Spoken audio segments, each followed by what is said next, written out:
Daniel Nascimento e esse é o programa Insanamente. Um programa centrado em assassinos em série, que mostra suas vidas, crimes e principalmente uma análise sobre a mente desses criminosos.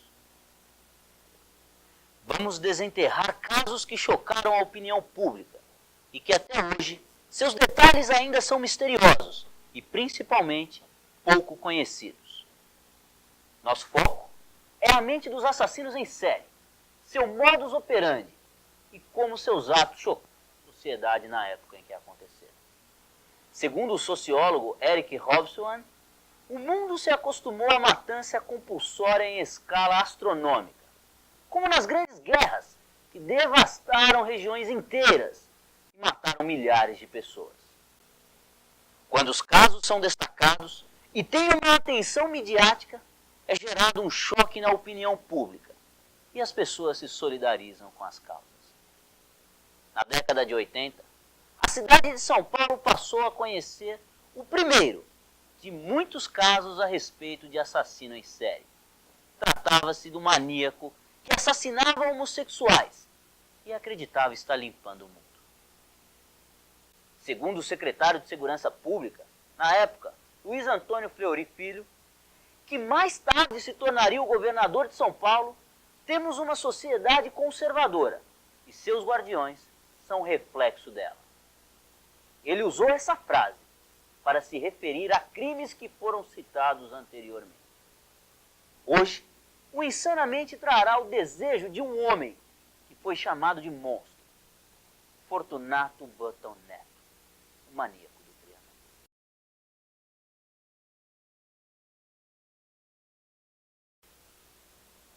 Fortunato Button Neto, nascido no ano de 63, tinha 1,80 m de altura, 80 quilos. Um rapaz bonito, elegante, com cabelos escuros e um olhar penetrante. O Michê era um provável galã dos anos 80. Porém, ele tinha uma mente um tanto controversa. Ele teve problemas na escola, mas isso não o impediu de ter uma boa infância. Recebeu amor e carinho dos seus pais. Porém, pouco se sabe sobre eles. Inclusive, ele deu poucas informações sobre seu pai. Apenas que gostava de mexer em peças de rádio e que uma vez derrubou um aparelho dele em uma lagoa. Mas não disse o que seu pai fez a respeito. No seu passado, antes dos crimes, era chamado de Pilo, um apelido carinhoso de infância. Tinha dificuldade de aprendizado, mas nunca sofreu maus tratos. Segundo Guido Palomba, grande nome da psiquiatria forense e psiquiatra responsável pelo laudo médico do monstro do Trianon, como ele mesmo o batizou, Button era uma criança normal, até os 8 anos de idade, mas aos 9 já apresentava comportamento agressivo, sumia constantemente de casa e já dava primeiros indícios de sua homossexualidade. Ainda nos seus 9 anos de idade, seu pai achou em seu bolso várias passagens para diversas regiões do Brasil. Nunca parava em casa e largou os estudos por conta de reclamações de sua professora. Jamais exerceu atividades trabalhistas, roubava para se sustentar e vivia explorando outros homossexuais para conseguir o que queria. Eles lhes davam dinheiro, roupa e até mesmo pagavam suas viagens. Antes de ser maior de idade, praticou pequenos golpes e furtos. Acabou sendo recolhido diversas vezes para a FEBEM. Fortunato alega que foi abusado por um caminhoneiro aos 8 anos de idade, mas não se sabe se isso realmente aconteceu. Button era capaz de apresentar até 3 versões sobre o mesmo fato. O Dr. Palomba definiu o maníaco do Trianon como um condutopata. Condutopatas são pessoas que têm mentes insanas, por serem mentirosas, manipuladoras, habilidosos com o que conseguem e o que querem, inclusive manipular emoções alheias a seu vil favor. Um condutopata não é classificado como normal, mas também não chega a ser um doente mental. Ele vive em uma linha tênue entre um indivíduo comum e a insanidade, que se torna assim através de sua conduta. Fortunato vivia entre essa linha. Quando calmo, era uma pessoa normal, mas se provocado, podia tomar medidas extremas. Descobrimos informações de extrema relevância. Não perca no próximo bloco.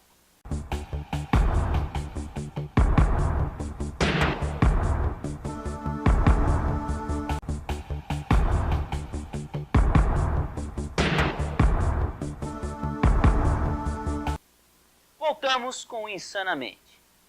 E para nos aprofundarmos no caso de Button Neto e seus crimes, tivemos auxílio de um livro, publicado no início dos anos 2000. O livro apresenta em detalhes os crimes do maníaco do Trianon.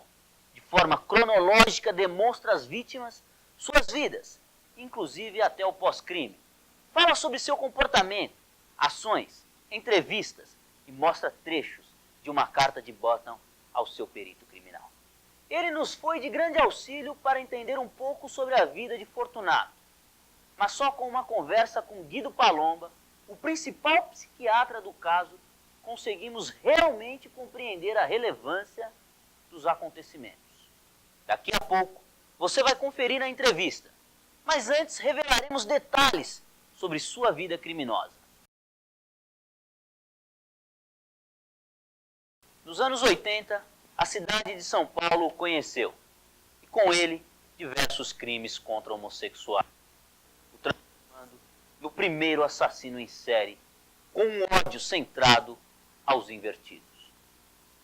O mais famoso desses assassinos foi ele, o maníaco do Trianon, que por sinal também era homossexual.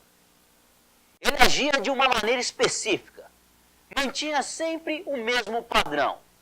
Como garoto de programa, usava seus clientes como alvo. No popular homossexual da época, o Parque Trianon. O Michê esperava por suas vítimas, que o procuravam pelos seus serviços. Uma vez dentro de seus apartamentos, eles os embebedavam e tentava extorquí-las. E se não conseguisse, ficava agressivo e podia chegar a um ponto extremo, até mesmo matar um indivíduo. Se chegasse ao extremo, dominava as vítimas, amordaçava, amarrava, sempre contra a cama. Para a morte, seguia sempre o mesmo padrão: estrangulamento e facadas, sempre de forma brutal e violenta.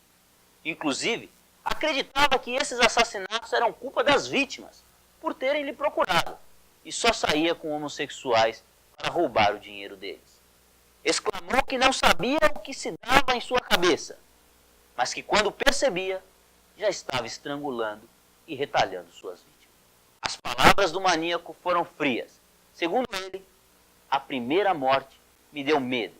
A expectativa de cometer a segunda me deixou ainda mais ansioso, e eu não via a hora de chegar o momento.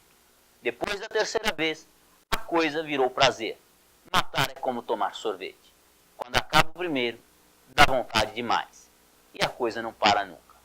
Foi com muita rigidez que o maníaco do Trianon, Fortunato Neto, disse essa declaração em setembro de 89. O segundo e maior crime do maníaco chega a ser doentio. Trata-se do assassinato de Antônio de Giacomo, um psiquiatra. Era uma noite normal para o Michê. Ele estava no seu ponto, no Parque do Trianon, esperando por possíveis clientes para extorquir. A vítima da noite chegou em um Voyage verde musgo e o levou até o seu apartamento, no edifício Alice, número 133. Os dois já se conheciam. O psiquiatra havia se encontrado no parque com ele já 2 vezes. E jogaram conversa fora. Nunca fizeram um programa. Essa seria a primeira e a última vez. O crime aconteceu depois do maníaco embebedar o médico. O asfixiou e com uma faca desferiu 3 golpes no médico. Uma no quadril, uma outra na jugular e a terceira no coração. Mesmo com ele já morto, Button Neto enfiou diversas meias em sua goela. Terminou de enforcá-lo com uma calça jeans. Depois do crime, Fortunato ainda tomou um banho e voltou a telefonar para o mesmo amigo. Disse que havia matado e agora precisaria sumir por um tempo. Vasculhou ainda mais o apartamento e antes de sair estava com fome. sondou por conta de comida e encontrou um queijo frescal na geladeira. Procurou com o que cortar e não achou. Voltou ao quarto onde ocorreu o crime e pegou a mesma faca que usou para matar Didi Ocampo. A lavou e cortou o queijo, comeu e foi embora, com uma sacola e havia algumas coisas do médico na mão. A morte do psiquiatra foi de longe a mais violenta. Ele disse que pegou um ódio especial por ele, já que havia gritado com Fortunato. Foi o cúmulo para o maníaco, que disse que nem seu próprio pai gritava com ele. Na carta ao perito, disse que só tinha ido até o seu apartamento para tomar uns drinks, mas ao chegar lá, foi surpreendido com a atitude do médico, que queria transar com ele. O maníaco foi preso por um descuido. Estava tentando extorquir um rapaz homossexual, como citado anteriormente. La Prata ficou com medo e procurou a polícia. Os investigadores disseram que Fortunato confessou 7 crimes contra homossexuais, sendo que alguns estavam quase sendo arquivados. O maníaco foi julgado e condenado pela morte de Giacomo. Pagou por uma espécie de prisão perpétua. Ficou preso e ainda concedeu uma entrevista, dando detalhes sobre a morte do psiquiatra. Esse trecho você pode conferir agora. Eu matei ele de 3 formas. Eu fiz ele beber 1 litro de vodka, 1 litro cheinho, eu derramava num copo e ele bebia. Fiz ele beber 1 litro de vodka, 1 litro de uísque, 1 litro de licor. Tanto que no laudo do IML deu 8,9 graus de alcoolismo no organismo dele, vai até 10 graus, né? O delegado falou que se ele não morresse das duas outras formas, ele ia morrer por causa do álcool no organismo que não ia aguentar. Depois eu estrangulei ele, você tá entendendo? Depois ainda dei mais 4 facadas. Tanto que no dia do júri, quem tava lá deu risada. Porque o juiz falou que eu dei 3 facadas no cara, eu falei que é mentira, e que eu provava que era mentira. Ele falou, como que o senhor prova? Eu falei, eu provo, doutor, que eu dei 4, não foi 3. Aí ele ficou me olhando, né? Eu expliquei pra ele. Você não vai ficar impressionado? Otton Neto ficou preso até a data de sua morte, em 1997. Morreu em Taubaté, em decorrência de uma broncopneumonia, agravada pela AIDS, que carregava consigo. Atenção! Não perca no próximo bloco a entrevista com o homem responsável pelo laudo médico do maníaco do Trianon, o psiquiatra forense Guido Palomba. Nossa repórter foi até o seu escritório e conversou sobre o seu envolvimento no caso. Não saia daí! Voltamos já com Mente Insana e a entrevista com o Dr. Palomba.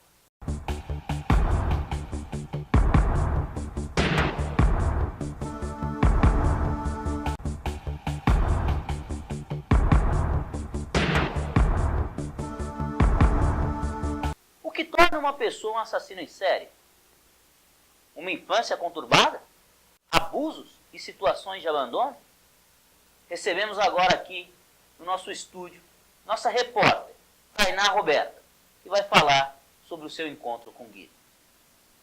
Ela foi nada mais e nada menos que no consultório do psiquiatra forense Guido Palomba, responsável por esse e por muitos outros casos que envolviam assassinos em série e pessoas com mentes insanas.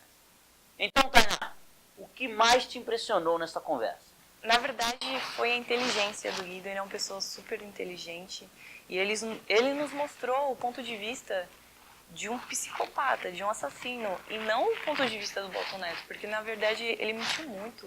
Ele relatou muitas coisas que realmente não aconteceram.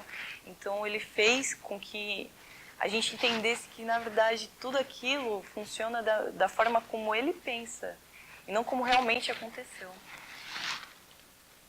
Ele trabalhou no caso do maníaco do Trianon, certo? Tem alguma coisa inédita a respeito do sujeito que você queira nos contar? Tem sim. Ele nos mostrou uma carta feita pelo próprio Otton Neto. Na verdade, tem no próprio livro que ele me entregou, assinado.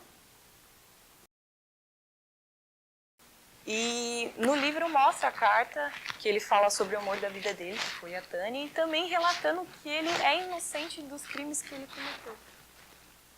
E da sua conversa com o Dr. Palomba, você conseguiu extrair se é possível que um trauma de infância torne um ser humano, como nós chamamos aqui, um monstro? Não, ele disse que não, e de acordo com as pesquisas que eu fiz, tem muita criança que já demonstra ser psicopata ou ter ataques de raiva, de fúria, na infância, mesmo sem ter um trauma ou sofrer um abuso na infância. E essa entrevista foi como? Foi magnífica, mas eu não vou falar muito. Vamos assistir? Claro, vamos ver?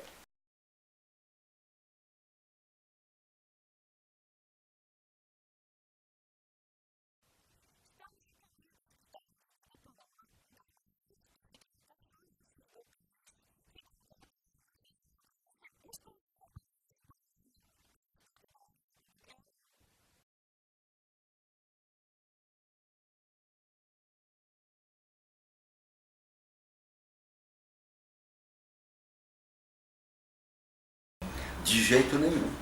Não, não.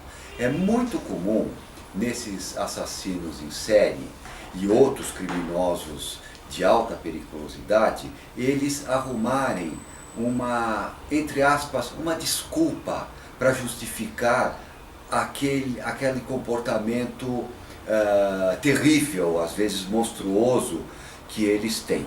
Então, normalmente, esses monstros, eles costumam falar que eles foram estuprados na infância, foram bulinados.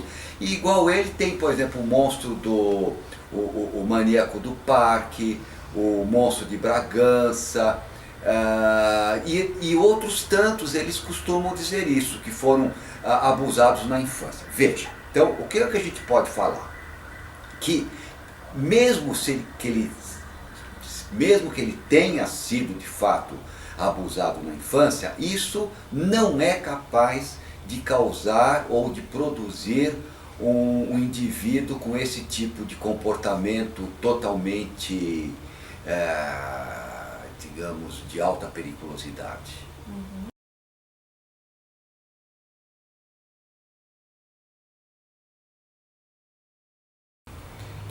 Bom, aí na verdade você está colocando uma pergunta, né? Como é que é a mente do assassino, como é que é a mente do indivíduo que não é assassino. Aí você coloca uma questão de comportamento, ou seja, um praticou e o outro não praticou. As mentes, elas teoricamente, doutrinariamente, elas podem ser iguais nunca, mas semelhantes. Agora, por que esse praticou o delito e este outro não praticou? Então você tem que ponderar outros fatores e não somente o psiquismo. Quais? Fatores biológicos, psicológicos e fundamentalmente sociais e culturais. Que muitas vezes ele se tornou um delinquente, muitas vezes. Ele se tornou um delinquente por fatores sociais ou culturais.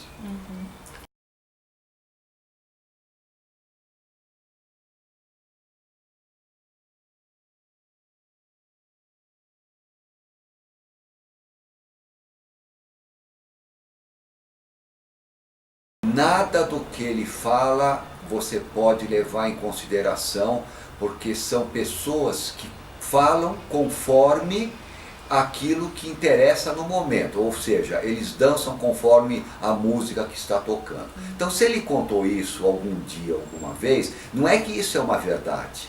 Ele tendo ou não tendo Tânia na vida dele, ele iria ser o matador que ele foi.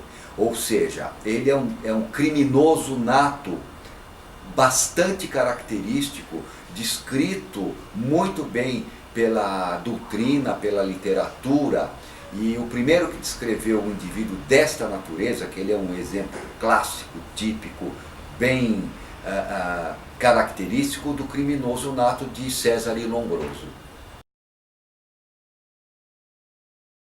Só como tecnicamente, como um portador daquilo que eu chamo de condutopatia, que as pessoas, condutopatia é um sinônimo de psicopatia. Eu não gosto do termo psicopatia, eu gosto do termo condutopatia. Por quê?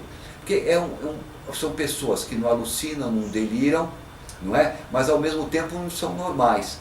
Então, Então, o que que eles têm? Eles têm uma patologia, a pateia, a deformidade, está na conduta, por isso que é condutopatia. Então, a patologia dele é de conduta, ou seja, são pessoas que têm transtorno do comportamento, entre aspas, uma espécie de loucura dos atos.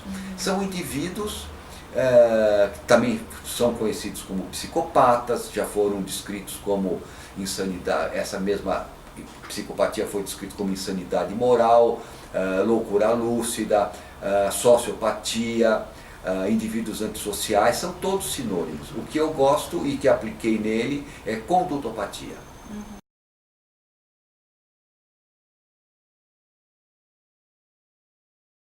Esse monstro do Trianon, ele ficou internado na Casa de Custódia e Tratamento de Taubaté.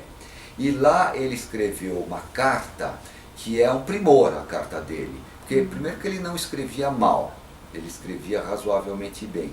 E a carta mostra toda essa frieza que eu falei para você, esta forma dele não se sentir culpado. Nessa mesma carta ele conta, ele já estava internado lá em Taubaté, ele conta que ele não se sente culpado daquilo que ele fez, pelo menos do último crime pelo qual ele estava lá em Taubaté, porque ele falou, não, o rapaz que era homossexual me convidou para tomar um drink na casa dele, que culpa eu tenho disso? Nossa. Ele me convidou para tomar um drink, não é? Então eu fui, mas eu não sou culpado. Então ele não se sentia culpado por aquilo que ele fazia. Mas então, é normal? É comum isso?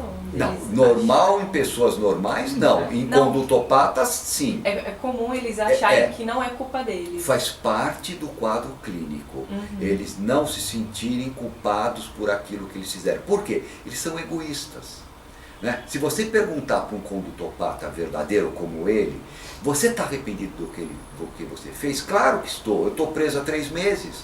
Quer dizer, não é arrependido de ter matado uma pessoa, é arrependido das consequências negativas que recaíram sobre ele.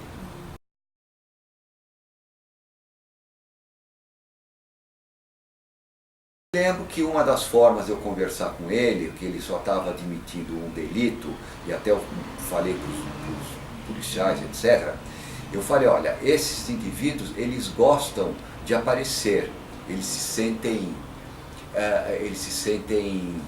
bem quando eles aparecem, eles gostam da mídia, gostam, enfim, dos holofotes e tal. Então eu me lembro que eu fiz uma pergunta para ele no seguinte sentido, escuta, eu conheço pessoas, você só cometeu um delito, né, aqui pelo menos no processo, mas eu conheço pessoas que cometeram 40, 50, tem uns matadores que cometeram muito mais, e você só um. Né? Assim como se estivesse provocando né, o ego dele. E esses indivíduos, eles, mesmo que seja pelo lado negativo, eles gostam de aparecer. Falou, não, mas isso aí é o que sabem. Eu tenho alguns que eu cometi no norte, etc.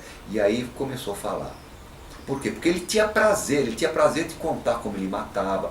Porque ele não tinha remorso, ele não sentia, não tinha ressonância afetiva com a sorte das vítimas. As vítimas para ele é como se tivesse fumado um cigarro ou algo parecido. Não tinha essa ressonância, esse remorso, esses valores morais, freios.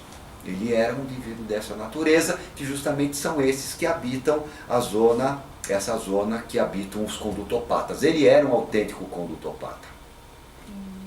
Que até hoje você vê, são delitos da década de 80, 90, vocês estão aqui em pleno século XXI, já a caminho do século XXII, fazendo perguntas sobre esse caso, e vai ser sempre assim.